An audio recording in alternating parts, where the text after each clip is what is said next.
Welcome and thank you for joining us for today's important conversation. I'm Paloma Adams-Allen, the President and CEO of the Inter-American Foundation. The IAF is a U.S. government agency that directly invests in community-led development across Latin America and the Caribbean. We're so pleased to be co-hosting today's event with the Inter-American Dialogue, one of the premier think tanks focused on Latin America and the Caribbean, and a longtime partner. Today's discussion, Afro-descendants striving for equality in Latin America, will feature a range of experts from the region, engaged in policy, advocacy, and programmatic efforts aimed at addressing the unique challenges and leveraging emerging opportunities in Afro-descendant communities. We're honored to have the House Foreign Affairs Committee Chair, Congressman Gregory Meeks, with us today to provide keynote remarks. Today's discussion is timely. The Latin American region has made great strides towards ensuring greater equality for Afro-descendants in recent decades, but systemic issues remain across all countries in the region. The IAF is proud to support more than 60 civil society and grassroots organizations working in Afro-descendant communities in 26 countries, from Mexico to Nicaragua to Haiti to Argentina. We're pleased to be joined by two outstanding IAF grantee partners who will share examples of their successes today, creating economic opportunities, advancing civic participation, and advocating for human rights. And we look forward to exploring how these successes might be applied in other countries and development contexts. The IAF has worked with Afro-descendant organizations for decades. In the 1970s, we were one of the first international funders to directly support these organizations through the provision of small grants, technical assistance, and learning exchanges. And we continue to do so today, because we know that meaningful and sustainable change begins at the grassroots. We know that Afro-descendant populations represent a major demographic group in the region. According to EFLAC, approximately 1 in 4 people in Latin America are Afro-descendants. Afro-descendants remain disproportionately poor and face high levels of exclusion discrimination. And we believe that societies cannot thrive unless all people have a say in the decisions that affect them. With IAF support, our grantees have helped shift the national discourse in several countries, including Ecuador, Peru, Paraguay, and Uruguay, to raise Afro-descendants' visibility and gather accurate data about their experience to best inform policies and programs that advance equity. For instance, Ashanti Peru, who has joined us today, successfully advocated for Afro-Peruvian recognition in the 2017 census and the Ministry of Education's National Education Curricula. In the early 2000s, the IAF, the Dialogue, and other partners helped open up international fora for scholarship analysis and dialogue, led by Afro-descendant leaders. For instance, former IAF grantees successfully pushed for space within the OAS General Assembly to elevate the socioeconomic issues facing their communities. Despite this progress, systemic challenges remain. In addition to facing higher levels of poverty and unequal access to employment and basic services, Afro-descendants across the region have been disproportionately impacted by the economic and health crises caused by the COVID-19 pandemic. Tackling these challenges and ensuring inclusive pandemic recovery requires a concerted effort. IAF grantees are working in these communities to increase their access to food, PPE, and communications technology, as well as providing affordable credit and job training skills needed to boost livelihoods. One example of an organization doing this work is Galeres, who is featured on today's panel. With support from Google, they developed a free app that helps victims of violence alert law enforcement and document abuse. The grassroots-based innovation is today providing an essential service for Afro-Brazilian women navigating increased incidents of domestic violence triggered by the pandemic.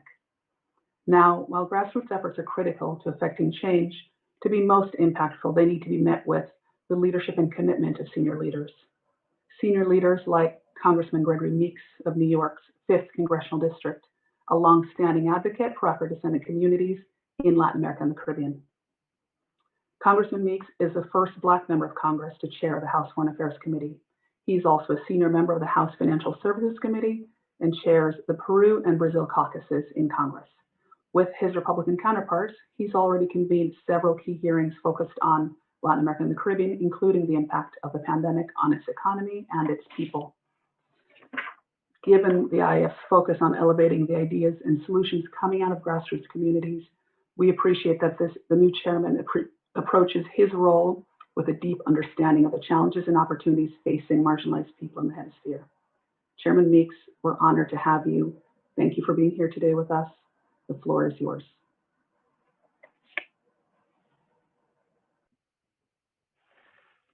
Thank you, Paloma.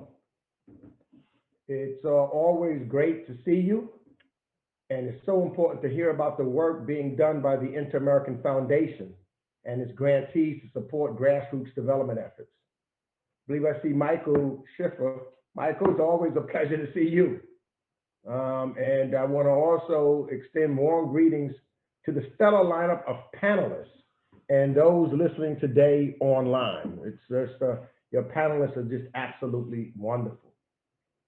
You know, the United States is a multi-ethnic, multicultural democracy with strong ties of friendship in the Western Hemisphere.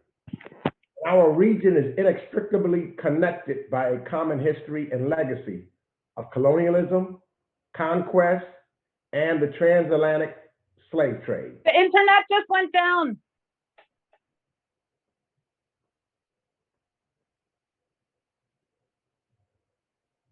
And our region is also linked by an unwavering desire to enjoy freedom, equality, representation, and prosperity, not just for a few, but for all. Over 200 million people of African descent, many of them the direct descendants of enslaved Africans, shape this region, contributing to its growth, innovation, development, and unique blend of cultures. In this 7th year of the International Decade for People of African Descent, we are reminded that we have come far, but there is more terrain we must cover ahead to ensure that people of African descent fully enjoy their civil, political, economic, social, cultural, and human rights. Despite historic discrimination and ongoing challenges with exclusion and centuries of deep-seated inequality, people of African descent have contributed to independence and civil rights movements, to science and technology, to education and agriculture, to language, cuisine, and the arts. We must work together across the region and around the world to ensure access for people of African descent to all aspects of public life.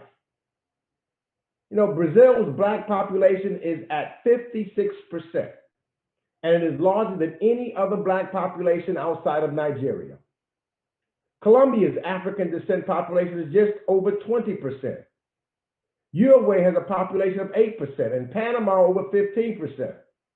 And communities of African descent are present in every country in our region.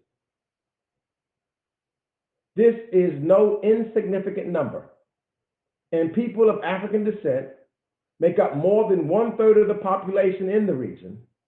When we lift them up and eliminate racial and ethnic inequalities and inequities, this contributes to building stronger economies and more just societies.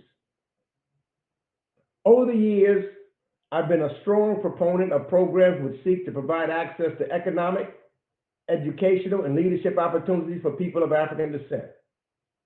My office has supported initiatives at the State Department, such as the U.S.-Brazil Joint Action Plan and the Colombia Action Plan on Racial and Ethnic Equality.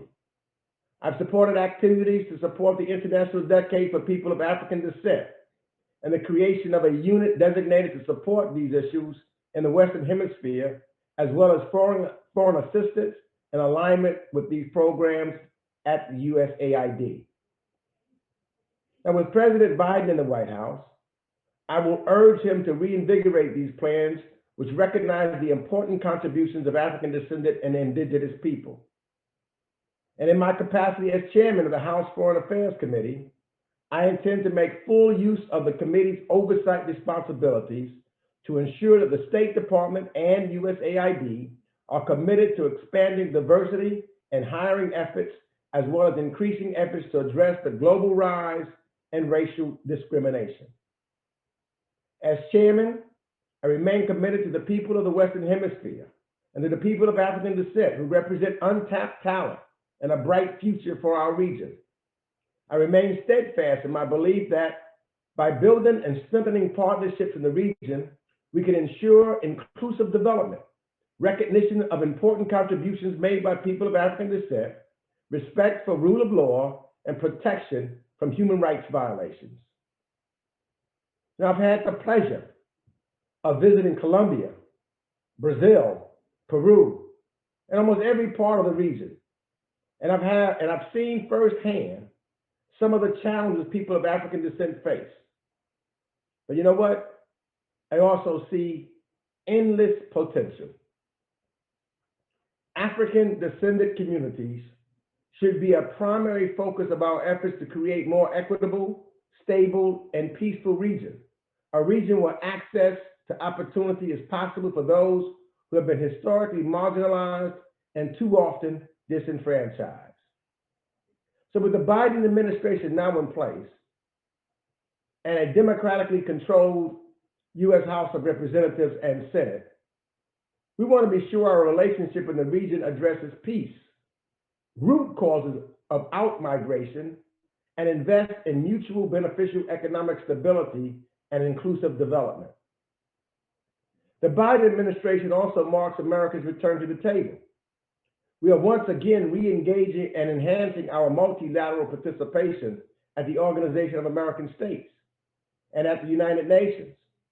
Understand that these are useful spaces to articulate a vision of an inclusive Western Hemisphere policy.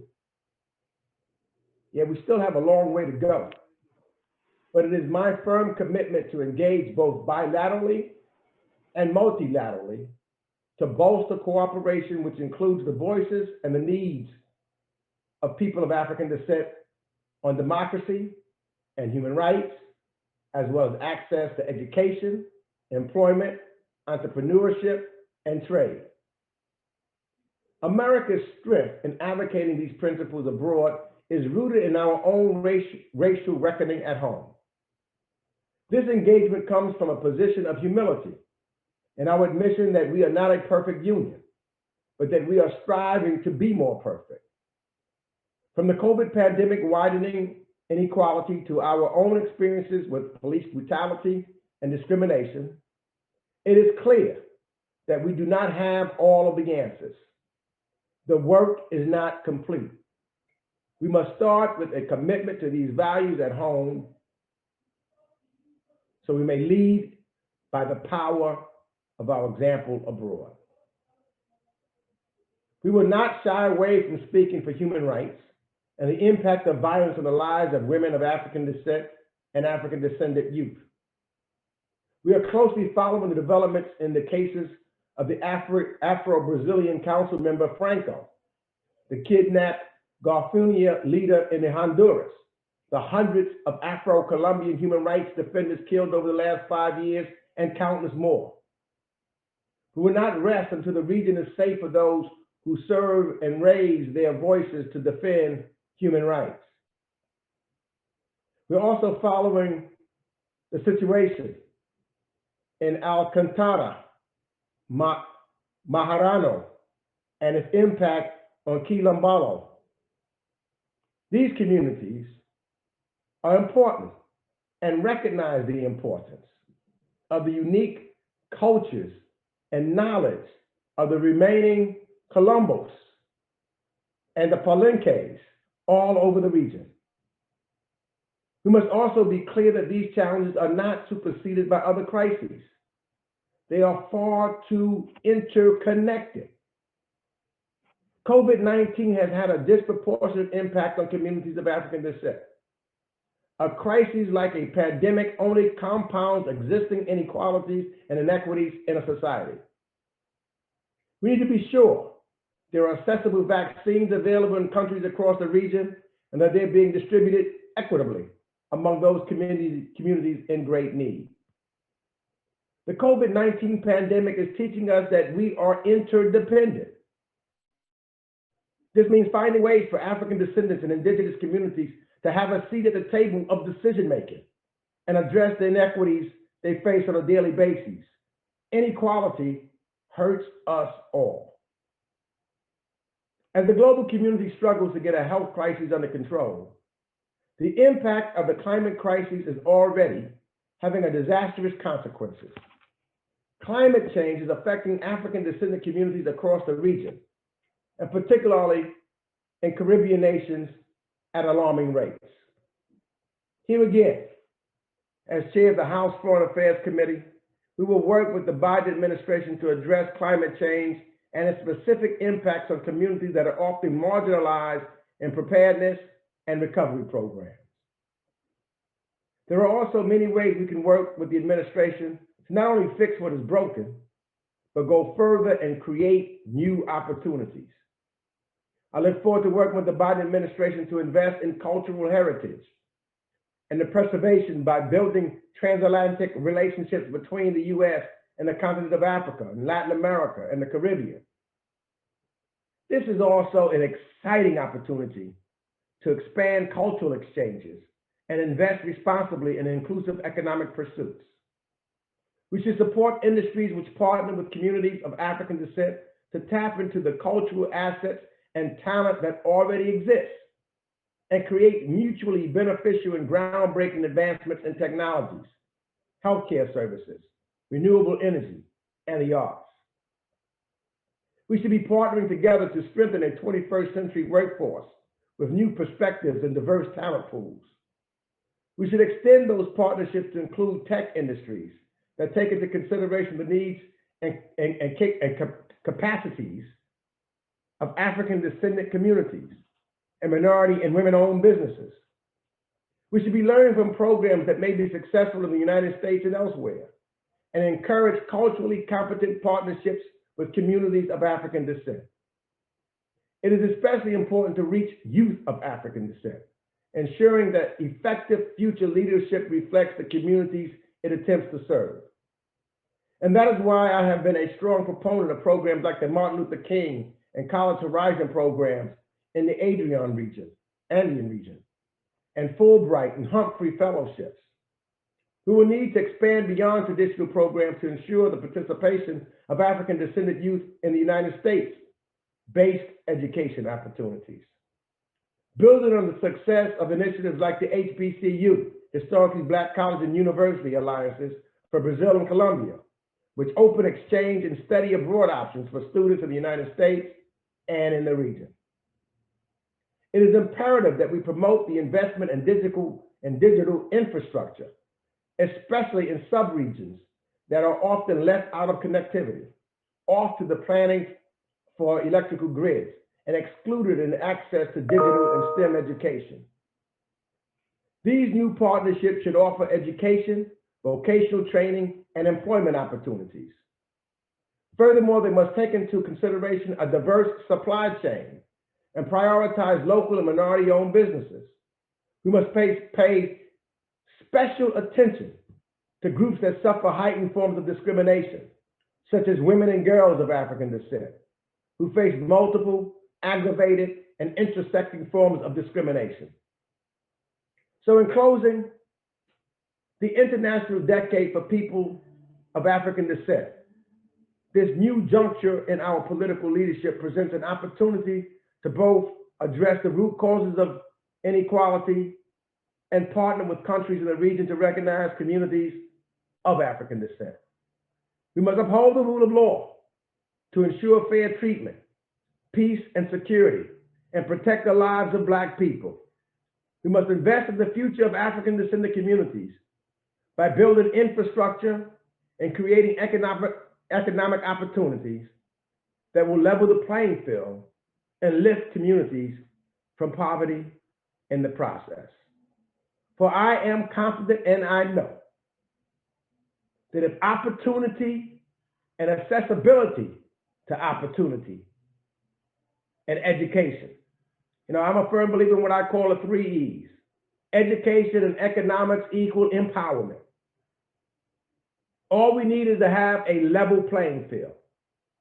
Level that playing field, and the talent that are in African descendant communities will rise to the top. And many of those will lead us through the peril of today and tomorrow, so that the world that we live in becomes a better place. So thank you. You've got a great panel discussion about to happen. Together, as we join hands, lock arms, together, we will make tomorrow better than today or yesterday. May God bless each and every one of you. Congressman Meeks, thank you so much for those inspiring remarks and for your enormous leadership and commitment to Latin American issues in generally, and particularly this very, very critical issue on Afro-descendants in the region.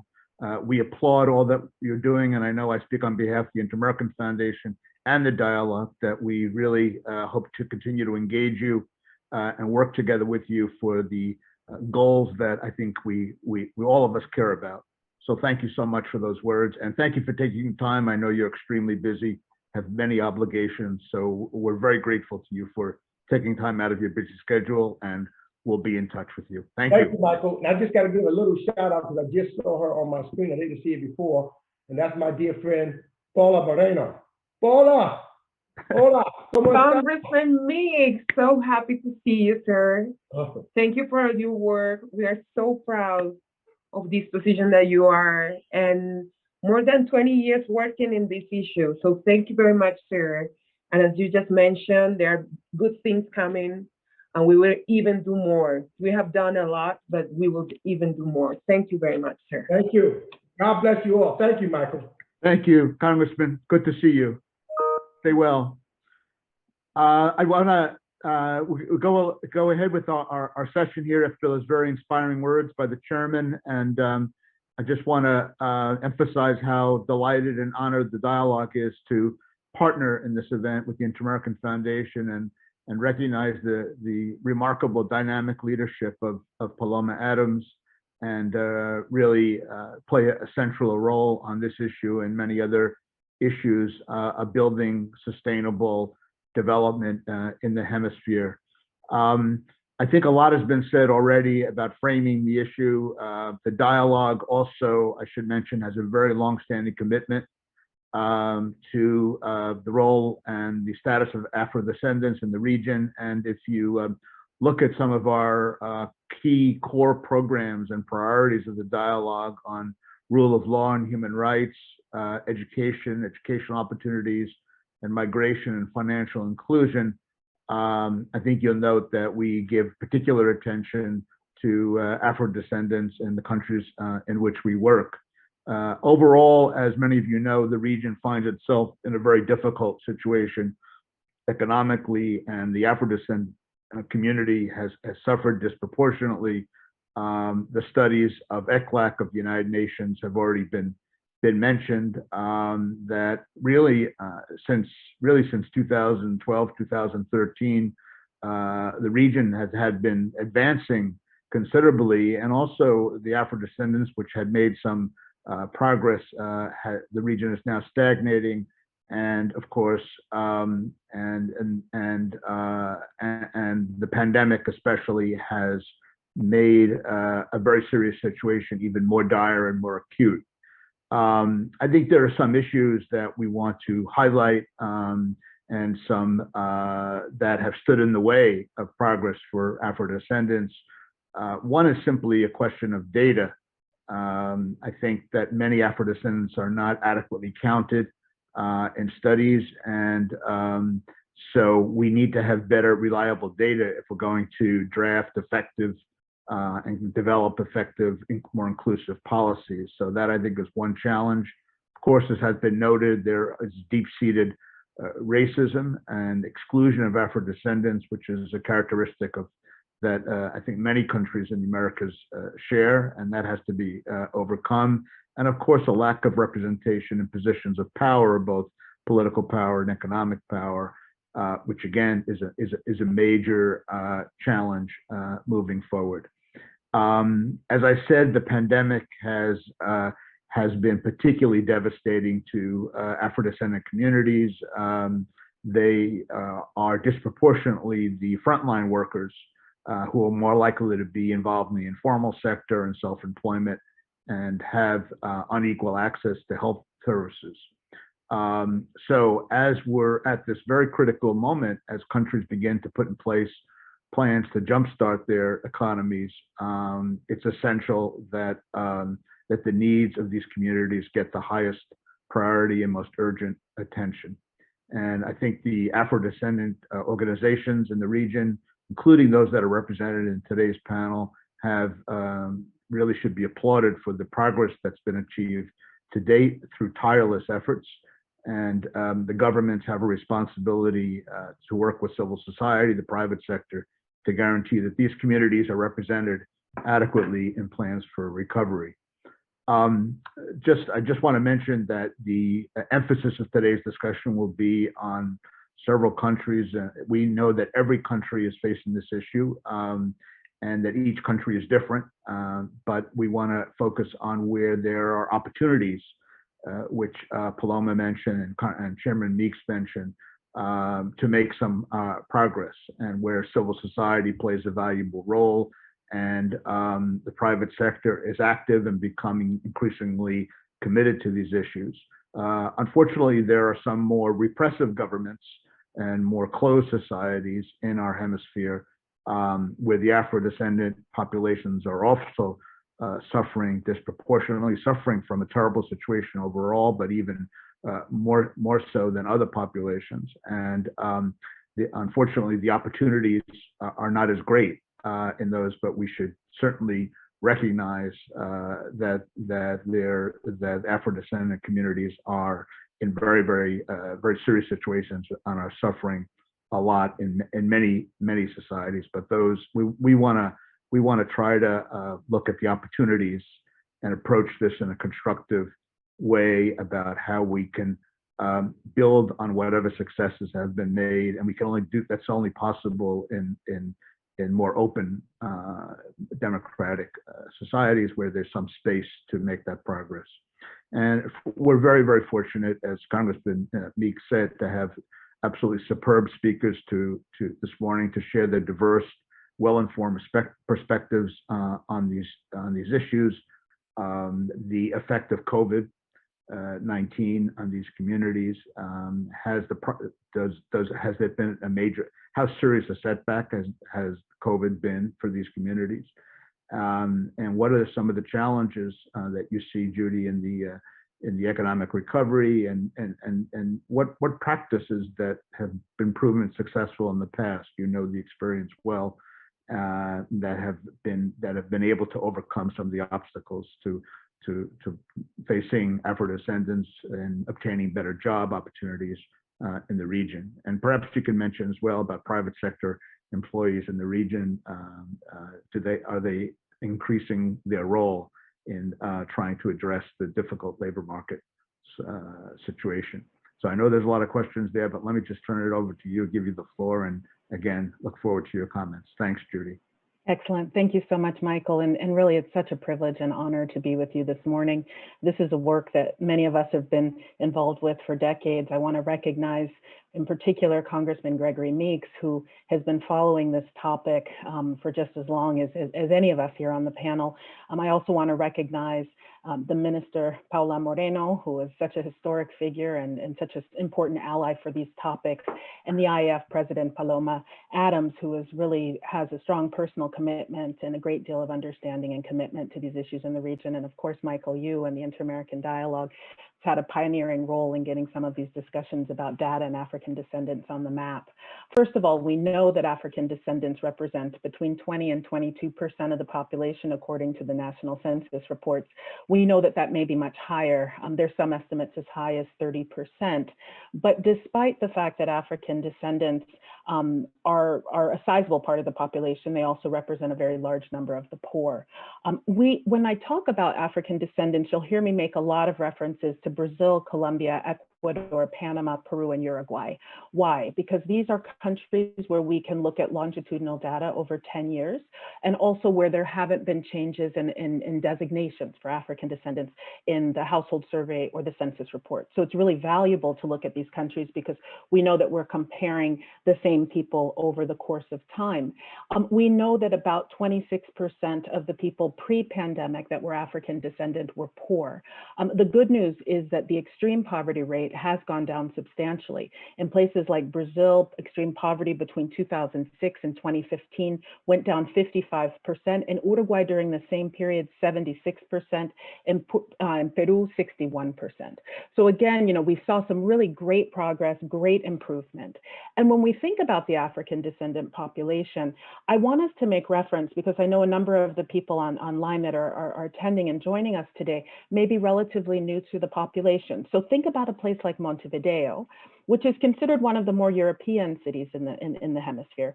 The population in Montevideo is about 14% African descendant, which is basically the same size as the African descendant population in the United States. So it's a very helpful point of reference because we're talking about over 117 million people, very conservatively estimated using just national census reports. Now, I want us to think a little bit about economic development, economic improvements. We know that in the formal sector, well, in education, and it's important to start with education because we know in primary school, many of the gaps had been closed in several of the countries, particularly Brazil, Peru, and Uruguay, in terms of access to primary education. This is extremely important because it means that African descendants are completing these very early years of education. It means that there are possibilities to move into higher education. And I want to tell a couple of quick stories because when we look at specifically Panama, Costa Rica, Nicaragua, we're seeing very high levels of educational attainment, particularly among African descendant women. So in Panama, we know that the highest average years of education is actually among Afro-Panamanian women that have slightly more years of education than white men in that country. So there are a lot of bright spots. The congressman talked about the opportunities, about the importance of entrepreneurship, the importance of tapping into this tremendous potential, and this potential that also has great resiliency. These are individuals and communities that have dealt for a long time with lack of access to services, with lack of access to opportunities, but have been able to construct and move forward in spite of these challenges. So I don't want us to kind of see the glass as half empty. I think there are a lot of ways that the glass is very full for African descendants, and that there are ways that these experiences can inform and help societies move out of COVID.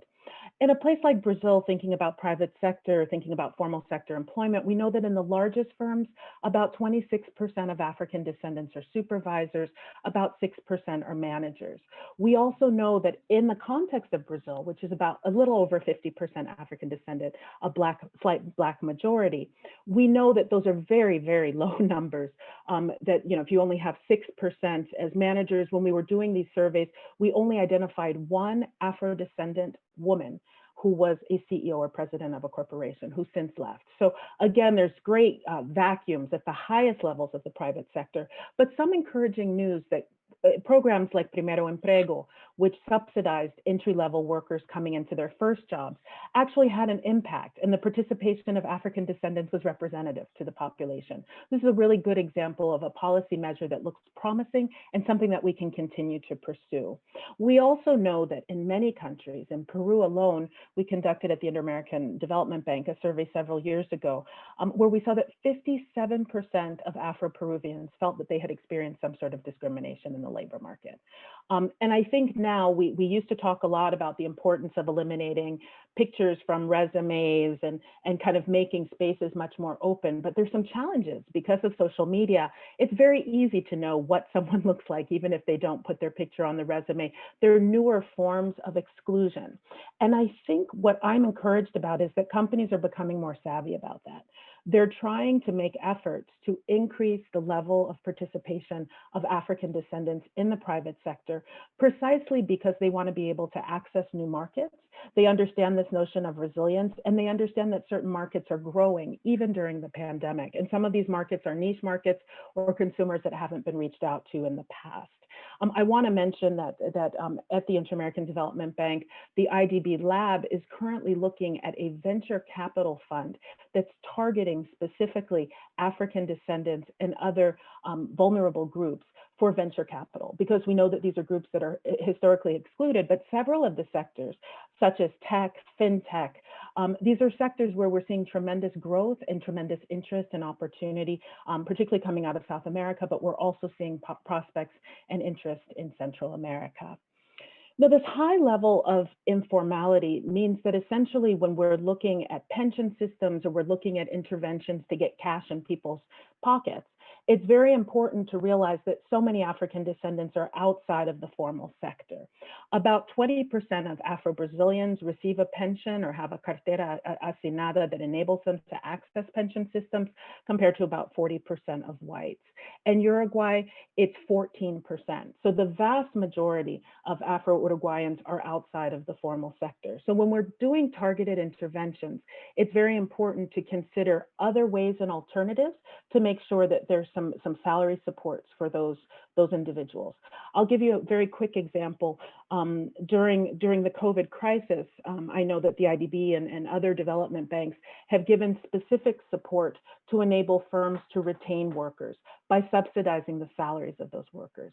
And by doing that, that's enabled people to stay in jobs for a longer period of time, with the commitment that the firms will keep those individuals beyond the pandemic. So it's a way of ensuring that those that have formal sector employment retain and that they continue in the system and are not left out. I want to address COVID specifically right now. We talk a lot about data. I think we've all spoken about it up until this point. The challenge with COVID is that we don't have good data on race and ethnicity. In the beginning, in several countries, we were receiving more data. I think as the crisis has progressed, it's been more difficult. People are also less likely to respond. In some countries, the situation is so grave that they're afraid that they might receive differential treatment if they disclose their race or ethnicity, because beds are limited, because attention and services in hospital systems are limited. I think we still need to continue to really incentivize people to put their race or ethnicity in their health charts, in their health information. But it's a gap, and there's also a lag in terms of data processing. So we're always a little bit behind the discussion on COVID. But so with those caveats, I wanted to share some data sets with you from Colombia. Earlier in the pandemic, we saw that about 1.3% of confirmed COVID-19 cases were taking place among Afro-descendants, about 4.9% in the general population. However, among this group, 3.1%, this group represented 3.1% of the deaths, whereas the overall population, it was only 2.7 out of this, basically 5% of the population. What this means in real terms is that Afro-descendants are dying at a higher rate from COVID. We suspect it might be comorbidities. We also think that there's some evidence in Brazil that shows that African descendants, particularly in June and July, were intubated at a higher rate, which means that they may be seeking services, health services, at a much later stage in their COVID-19 treatment, which means that the situations are much more grave. But we know that COVID-19 is disproportionately affecting African descendants and other vulnerable populations. We also know that African descendants, precisely because 65 to 80% of the African descendant women in Panama are working in manual labor, we know that these are people that are really right in the middle. They're nurses. There's a tremendous cadre and a pool of nurses that are of Afro-Panamanian descent. We know that delivery workers, we know that these cleaners, people who are doing cleaning services, providing other types of public services that require them to be on the street and not teleworking, are very disproportionately African descendant. Thinking about teleworking, we also know that very few Afro-descendants are taking advantage of telework. In most countries in Brazil, the general population is teleworking at about 17%, Afro-descendants at about 7%. So these are jobs, when we talk about essential workers, when we talk about people who are really having high levels of exposure, it's frequently African descendants. So we've spoken a little bit about this kind of unemployment gap. We've talked about teleworking. I want to propose a couple of solutions in areas that look really promising for next steps. The first is obviously data. We want to make sure that we're collecting data during COVID-19 and throughout the pandemic, but we also want to make sure that we're drilling down and getting higher quality of data in demographic data in many different areas. So we want to improve the quality of education surveys, of rural surveys, of health surveys.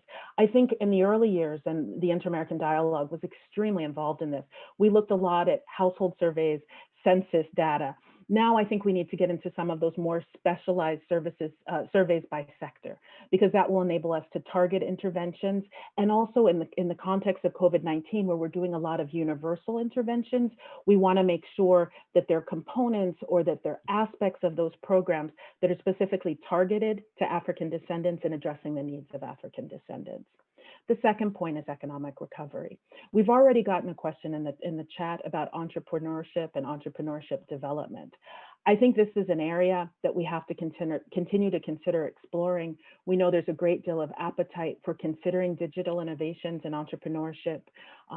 We received several months ago, and a colleague and I talk about this a lot, we received a group of African descendant women in fintech from Brazil. It was part of a State Department visitors program that occurred just a few months before the pandemic began. What was so amazing about that is to think about the subsector specialization. These weren't African descendant women in tech. These were not African descendant women in finance.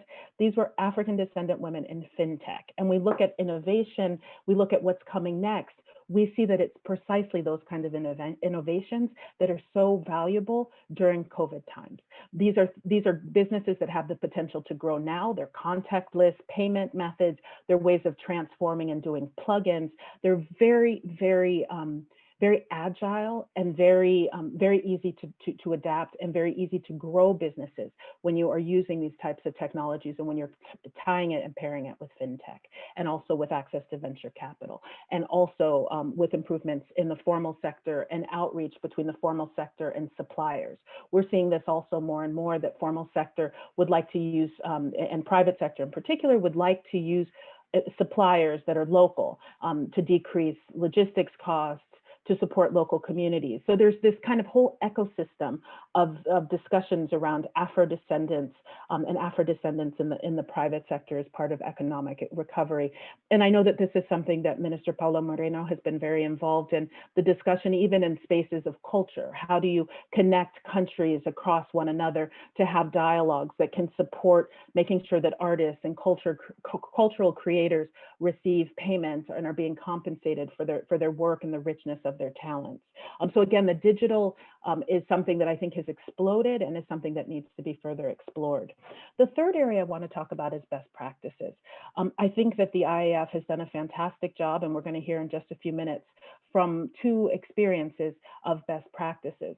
What's great about the IAF is that there's a way that by working with local communities, you have a clear sense that these projects and these programs are targeting Afro-descendants.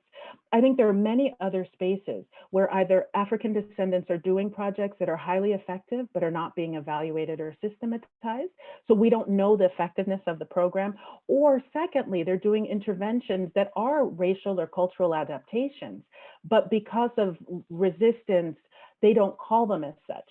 So it's very hard to scale them up because we still need to do more systematization about that, those kinds of programs and that kind of work. At the Inter-American Development Bank, we're looking more and more at nudges, behavioral science interventions, looking at ways that you can inform and influence the ways that services are being provided in labor market intermediation, in many other spaces, in job training and capacity building programs. We just completed a nudge where essentially we provided African descendant applicants with examples of successful role models who had completed training programs. This really increased the number of participants. And right now at this part of the survey, we're trying to see how well do these participants do because they have an example of a role model or an example of success. So these are just a couple of the ways that I think we can be very concrete about next steps. It's a very trying and very difficult time. I think it's important to share experiences across institutions and also increase the critical mass of people working on African descendant issues in the region, but also in policy spaces.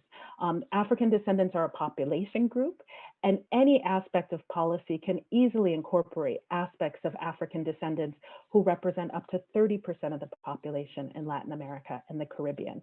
It's our responsibility in order to improve all lives, to ensure that the voices, the perspectives, and the participation of African descendants is in absolutely everything that we do. Thank you so much, Michael. Thank you, Judy. That was absolutely terrific. Really, a big applause for you. You was quite an impressive overview. Really, very, very clear about the situation, but also very practical and concrete and grounded in reality. So really, that was terrific. Before I turn it over to Minister Moreno, I neglected to mention our audience members can submit their questions through the Q&A feature at the bottom of your screen.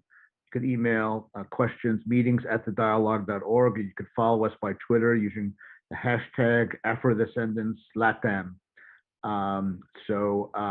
We've already gotten a lot of questions, but I invite others to share their comments and perspectives. And we're thrilled to have with us Minister Moreno, and hopefully to tell us a little bit about the benefit of her vast experience in this area and what are her perspective about what seems to work and do well and what challenges remain. So I'll turn it over to you, Minister. Thank you. Thank you very much, Michael. And let me just thank the Inter-American Foundation, the Inter-American Dialogue, that is my house, my home, for this invitation.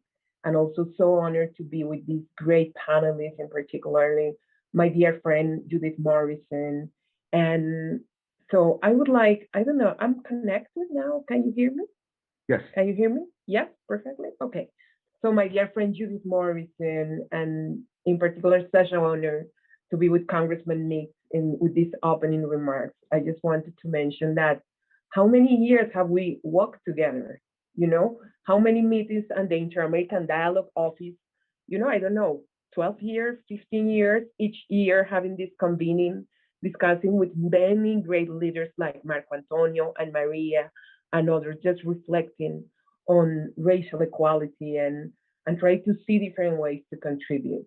So thank you very much for this invitation. I will turn and I will start my Spanish to Spanish because we are Inter-American Dialogue and my mother tongue is Spanish. So, Michael, para responder a esta pregunta, agradeciendo. So in order to answer to this question, we're very grateful for the invitation. I'd like to extend my gratitude and say hi to all of our dear public. I would like to explain my 3 points. First is progress. And as was very well mentioned by Judith, there are many specific points with information, with data, and there are many things that are missing. And we have never stopped working. That's why we've made progress, because the progress is only the result of very hard work. It's not just out of luck. We've never stopped working. We have embarked on a transnational work, which is a sample that this is a transnational effort. Many of the big crises, such as the Afro-Colombian crisis, were the first expression, that it's not go to the Colombian Congress or to Colombian institutions, but it was just to talk with U.S. institutions, organizations, NGOs, saying, why did this happen? We are right next to you. They behaved in a very, very kind and friendly way with us. So it's a transnational job. We have so many things to cover yet, but first I'd like to mention a couple of things. First, it is the strengthening of the individual and collective links and ties that we have had in the last decades. There has been a strengthening in the partnerships and the alliances with organizations that are a milestone or a pillar, the cornerstone. They have generated a collective synergy. And undoubtedly, these phenomena did not exist a couple of decades ago. And I'd like to highlight the fact that this very big amount of new organizations and new leaderships are showing us different perspectives. For example, the Association of Afro-descendants Colombian Women Publishers, the Association of Medical Afro-descendant Women, many associations beyond the social movements. There are many associations of youth, young people, thematic associations, etc. So we have come very, very far, but we still need more representation, right? I was the opportunity to be the first Black minister or color minister in Colombia. But we've learned so much, we've come so far. We have learned that we need more representation, but many of these issues show a big progress. There is a critical mass that although it continues to be very small in the private sector and other sectors, it is very small. But there's already one, two, three, and we're adding up the pieces and the beans. It's like counting beans. That progress has to be seen in a clearer way. We have to see it in the capacity of reaction, the capacity of accesses, the capacity of opening new spaces, and so on and so forth. In terms of the lessons learned, I'd like to highlight the fact, and I'd like to relate it with what I said before, there is also the relativity of the progress. Because we know that for most people, many of the conditions have not improved. Even what we're seeing with this pandemic, and we're seeing it because it has been met with educational situation and the economic situation, is that things have worsened. And in Colombia, more than 4 million people have lost their jobs, and they are going below the poverty line in abject poverty. They were already having a hard time, but now they are having an even harder time. And that number can even grow more. So there is a relativity, the relativity of the progress made, because we see that it's not only a pyramidal thing. It's not a question of the pyramid, who's on top and who's below, but this is becoming a more and more and more horizontal thing. We need to grow in a more organic way. We need to grow from the grassroots. We need to grow from the local government. It has to be, we have to try harder. We have to have a better capacity of exercising, okay? We do not only need role models. We need technocracy. We need more critical masses. We need people in the Ministry of Finance, in the private sector, in different spaces, in the tech sector, just as the minister mentioned in other discourses. We need people in the fintech area, because who are going to be the leaders of this new era? Well, people who are in technology. So we need to analyze and go back to analyzing the relativity of the progress. Yes, we've had a chance to gain representation in some spaces, but we need to have more of a critical mass into those spaces of importance. We need a better distribution of the positions, of the people in the positions of power. One of the big goals, and I'm moving forward and I'm trying to go at a faster pace because of time restrictions.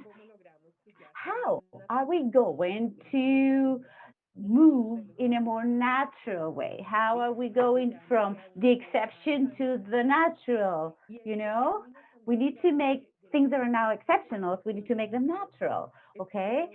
So I believe, and I think that Judith's presentation gave us quite the right hint. We need to be very specific in the progress agenda towards the future. We have to be very specific in terms of connectivity, in terms of access to education, in terms of income equality, okay, in terms of assets, in terms of balance, in terms of not only do we need to, have a saying, but have a saying from the inside, okay? We need to be inside there. So I think that part of that next step of that the next decade is going to bring lots of opportunities.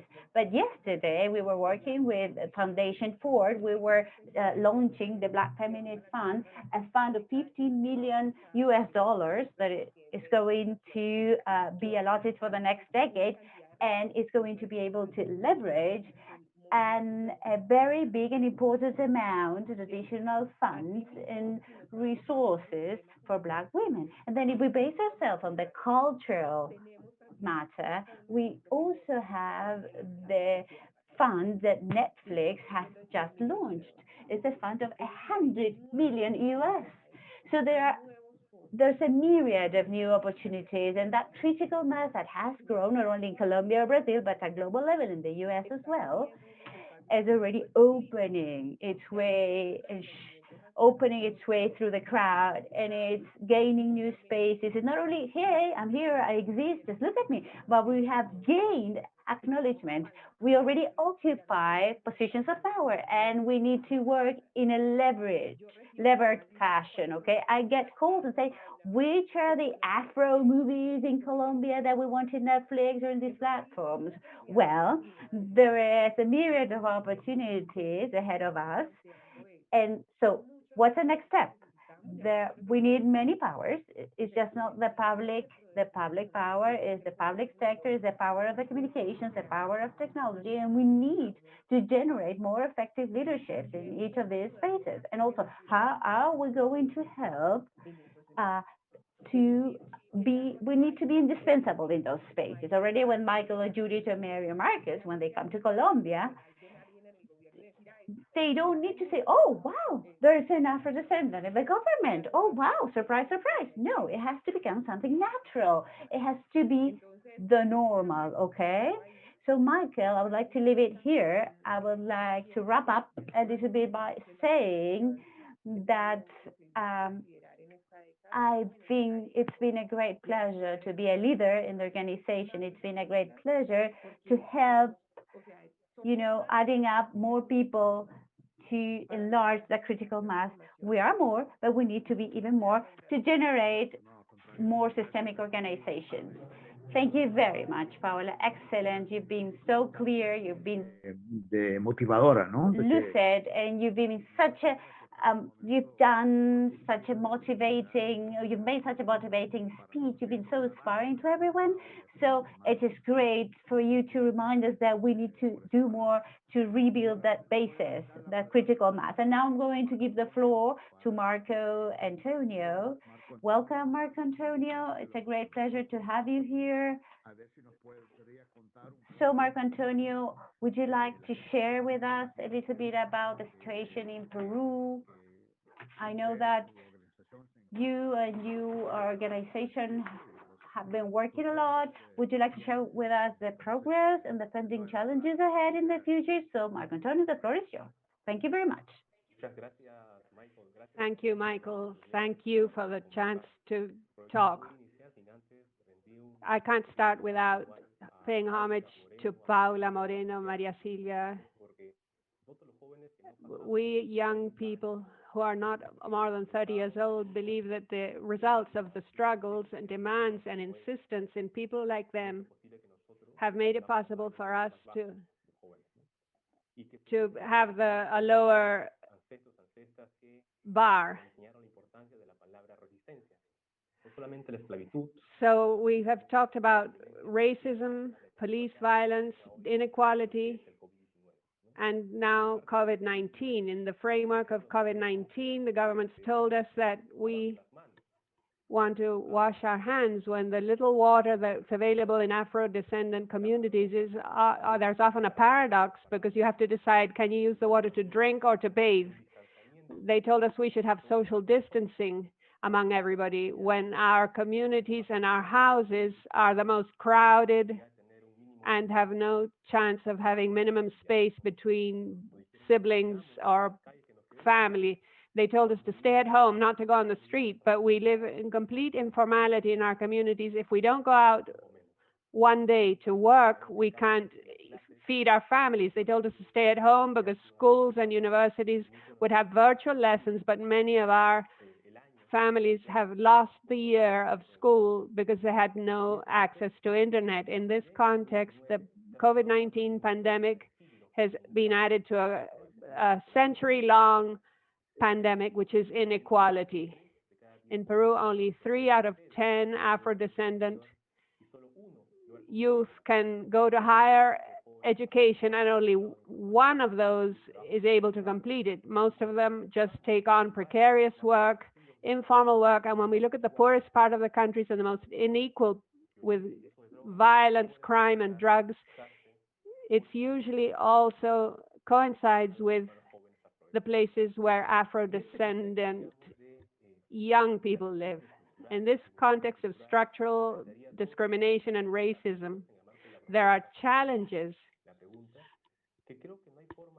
and I wonder if there is a way to have inclusive, sustainable policies for Afro-descendant communities and direct participation of organizations. We have not been, during the COVID-19, we have not been part of the construction of public policies to attend to and prevent the pandemic. The delivery of economic bonuses, of baskets of food, and prevention, including vaccinations, have not been worked on considering Afro-descendants. The governments have usually denied participation of our people.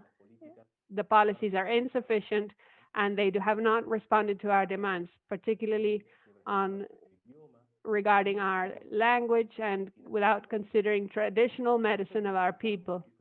What we need, this is a proposal which we have been requiring for Latin American Afro-descendant youth, is to institutionalize the spaces for dialogue between organizations and the government. We need young people, Afro-descendant young people should be active actors, not only beneficiaries of public policies.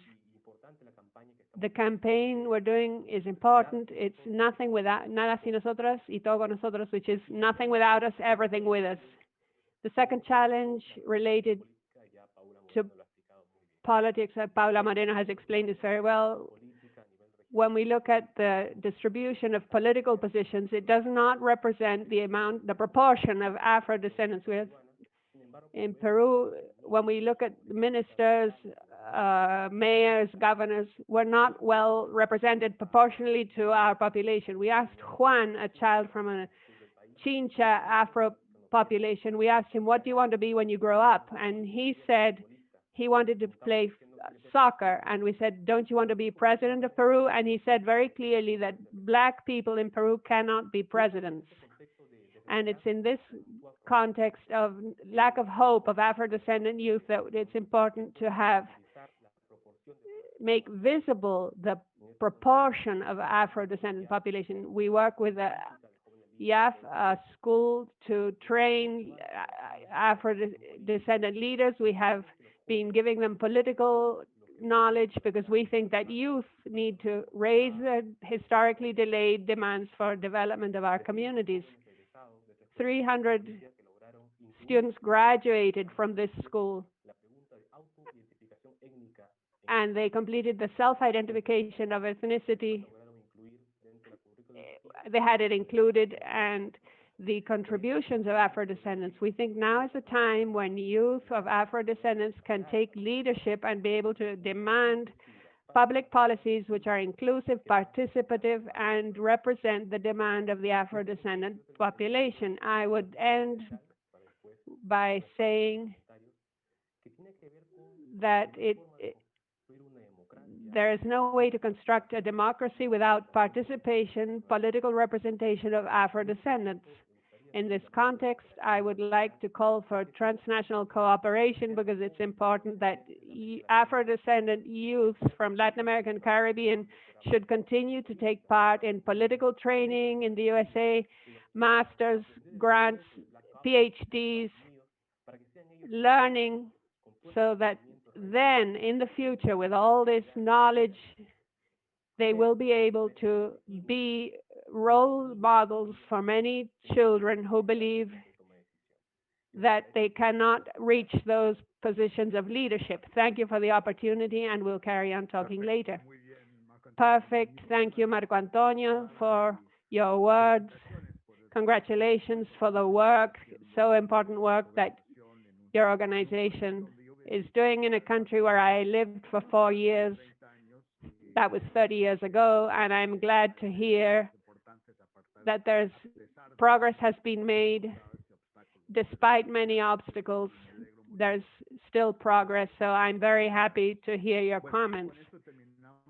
So with this, we will end with the interventions.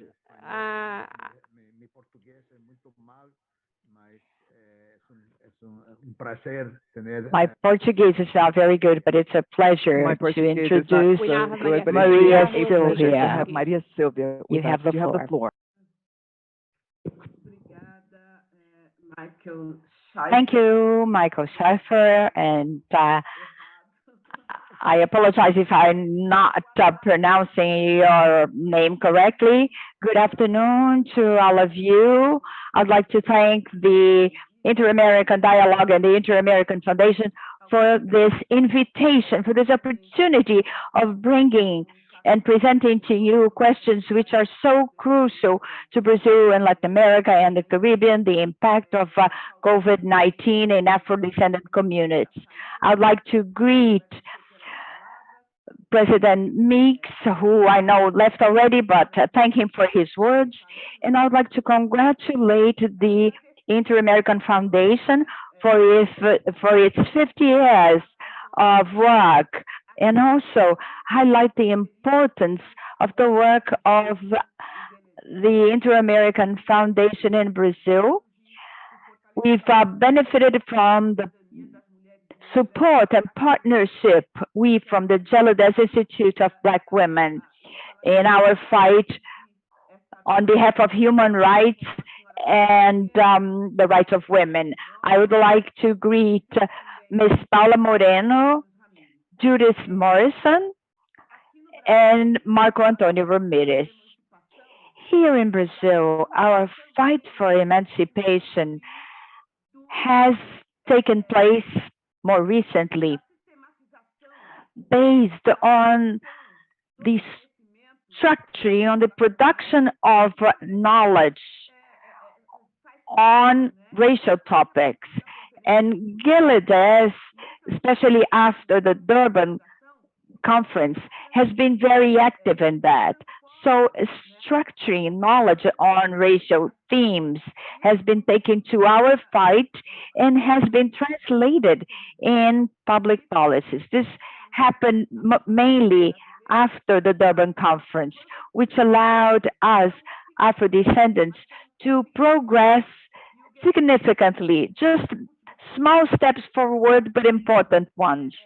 And Gilead, during these 30 years, has been very active in such interventions, especially in terms of promoting and empowering Black women. We have been able to progress due to the quota system that we have in our university. The municipal elections in Brazil were very important. We were able to elect a reduced number, however important number, of Black women. It was a major step forward if we consider previous elections. And with this, we like to say here in Brazil that these are the seeds of Marielle Franco, because these are initiatives that have started after Marielle Franco was murdered. When we talk about the situation of her descendants in Brazil, we have to take into consideration that the pandemic crisis shed an even brighter light on the inequities and the precarious living conditions of the segment of the population. Also, this is a segment of the population that has had rights denied for many years, rights such as right to health, to housing, to water, and there are many stumbling blocks that prevent the Black population from defending against COVID. So Gilead, during this period, carried out a survey to evaluate the impact of the pandemic on the lives of young Black women. It is the right to education of children during a time of crisis, pandemic crisis. The preliminary result of this study indicated that these young girls are a lot more subject to dropping out of school, suffering mentally, and also having health impact, and they are more subject to violence. We are going to have the final result of this report now in April. We have also developed emergency projects to support the low income segment of the population, providing them basic staples and other resources, in addition to assistance that we give to the victims of domestic violence. In Brazil, we like to say that we have a pandemic within the health pandemic, which is domestic violence. The job market is also very important for us to be considered. Unemployment rate among Black or people of mixed race reached 17.3% during this period of crisis. The most affected are Black women. Most of them are still developing activities in terms of services in households or providing other informal services, and they have lost their position in the job market. We have epidemiological data that show us that Afro-descendants are dying due to COVID contamination at a rate that is 62% higher than that among the white population. And this is only in reference to the city of São Paulo. São Paulo is the capital of the richest state in the country. When you talk about the impact of the pandemic on education, the World Bank reports that 70% of Brazilian children run the risk of not learning how to properly read a basic text by the age of 10. And certainly, this is a huge impact on the lives of Afro-descendant children who experience a real digital apartheid. The negative effects on human capital are simply tragic. And I am quoting the World Bank report. So, within the pandemic, there's another tragedy, which is the frightening number of people who have been murdered by the police, by law enforcement agents. We estimate that 75% of these people who have been killed are Afro-descendants. And to conclude, running counter all these necessary measures for the promotion of human rights in Brazil, especially during a time after the pandemic, what is happening in the Brazilian Congress is that a series of legislative measures are being approved, and these measures make very clear that social public policies are being interrupted and discarded, and they were essential to provide support to the population. These are measures which restrict rights and which certainly will throw thousands of Brazilians, mostly Afro-descendants, in a much more severe state of poverty and marginalization in coming years. And to conclude, I believe that our most serious challenge is to guarantee our basic and fundamental right, which is the right to life. So we are facing permanently challenges in terms of facing structural and systemic racism in Brazil. And we would like to call on the support for our struggle.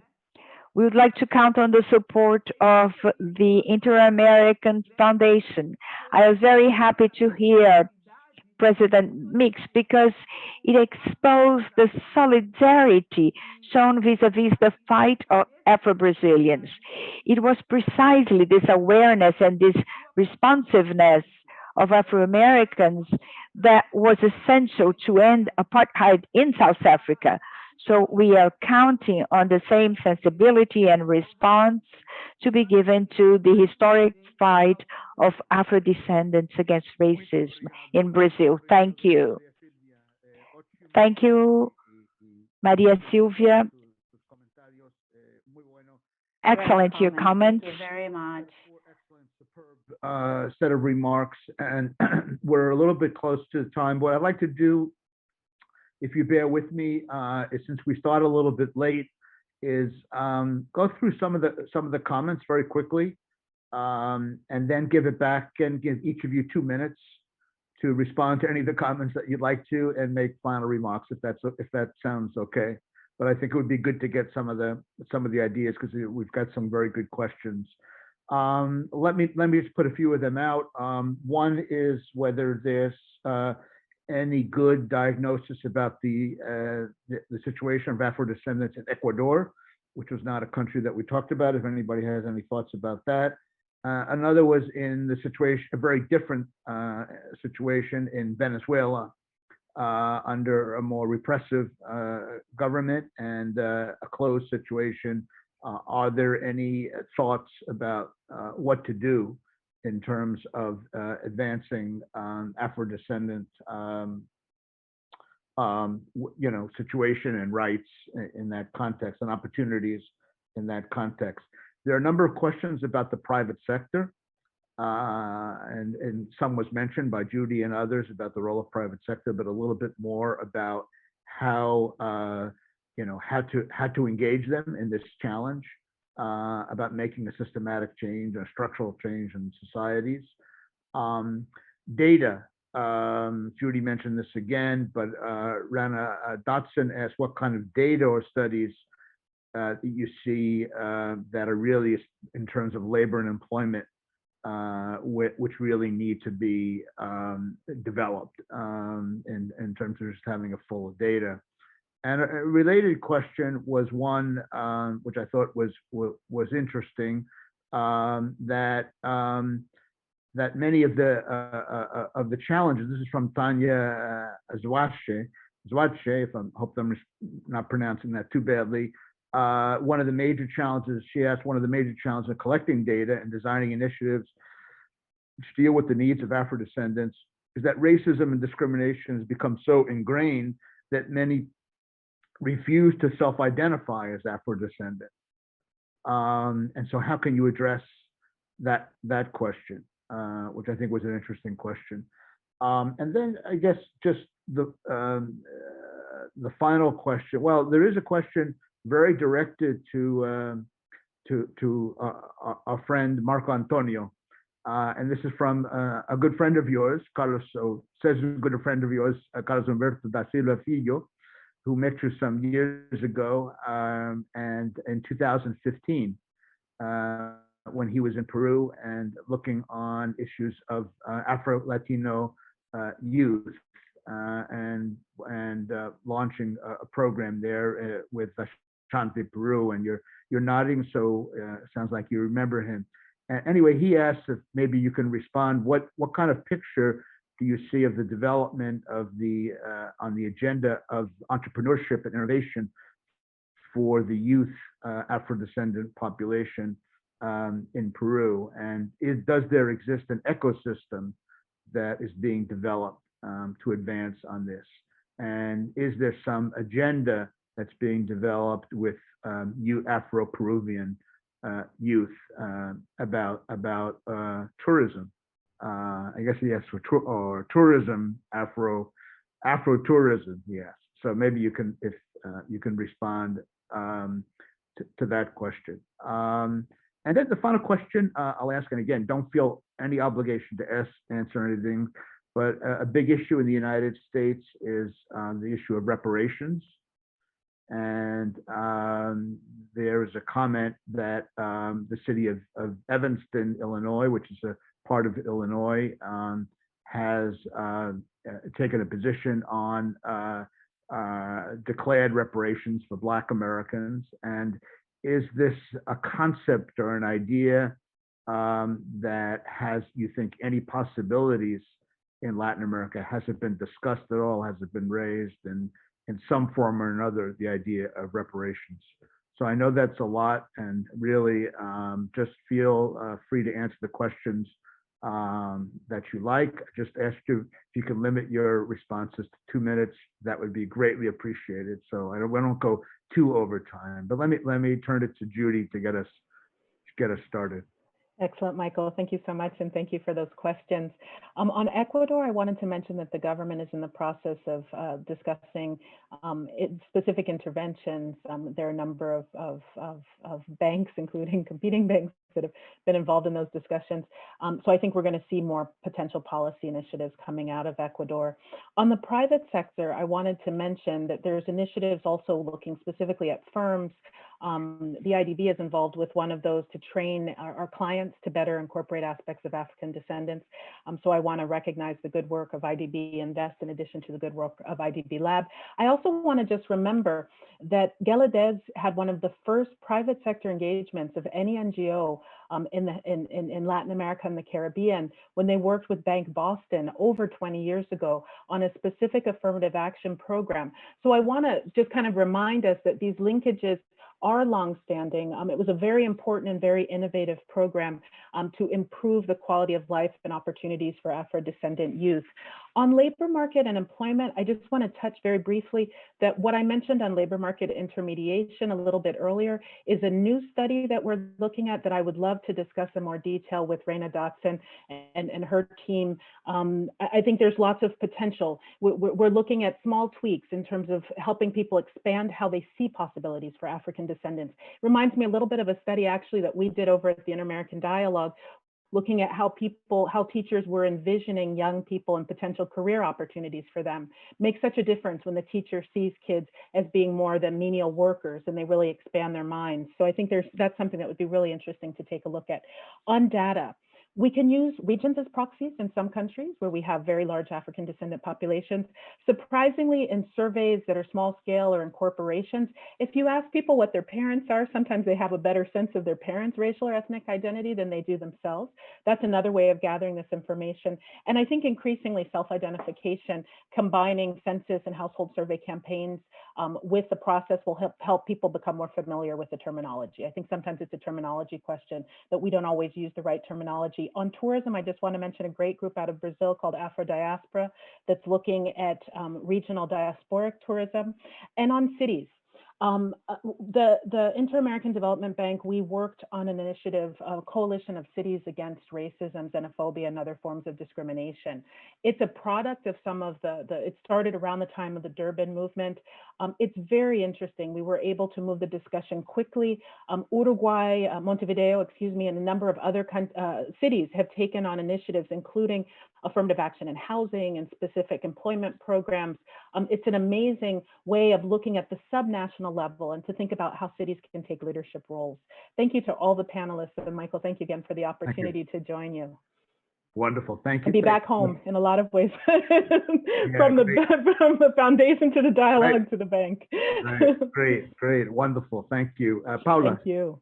Thank you. Entonces, Michael, yo creo que en el tema del sector privado, que sería el tema Michael, I think regarding private sector, we need to help to cultivate those skills, that education and those requirements, and that the private sector would invest in that kind of diversity.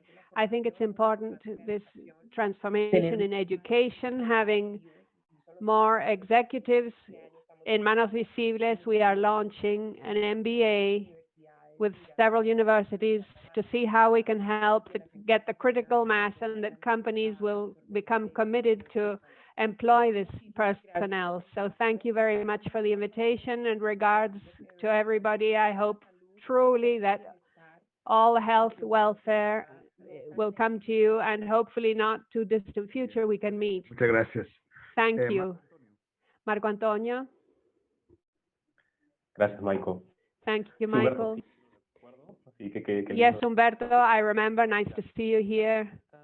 En Perú, por ejemplo, In los jóvenes Peru, for example, Afro-descendant youth have grown up since we were very young with some movies, for instance, connected to the Afro-American history, Martin Luther King and so on, who are usually the only elements of identification for Afro-descendants. And based on this, the new generation youth has begun to create networks to seek juveniles understanding among Afro-descendant youth in Peru. Right now, they have the intention to create polls estampas afrodescendientes and IDs to pin on them with the identification Afro-descendants of the world. And there are many women who are building an industry, their own industry, based on hair, braids, hairdos for Afro-descendant women. There are more and more people who work on the hair of Afro-descendant women. And regarding tourism, the same. There's a new generation of youth who have identified some routes, some areas, colonial areas, where ancestors used to live, and are creating guides and tour routes for national and international tourists. This has been reduced by COVID, of course, but yes, this new importantes generation de is países como Colombia, taking incluso Estados important Unidos, para elements from generar countries like Colombia and even proyectos a partir de USA su to identidad generate colectiva their own afrodescendiente. enterprises Entonces sí creo que hay una based nueva on their generación collective de identity jóvenes as que, a pesar Afro-descendants. del racismo y I discriminación, la think that there invisibilidad de la is a new pobreza educativa, generation of ha youth empezado a who tener una did propuesta contraria que pueda ser positiva para luchar to education have begun to have a proposal that could be positive to seek their space and build a more inclusive country. Gracias. Thank you. María Silvia, la última Thanks to you. Maria Silvia. Bom, eu quero só falar rapidamente.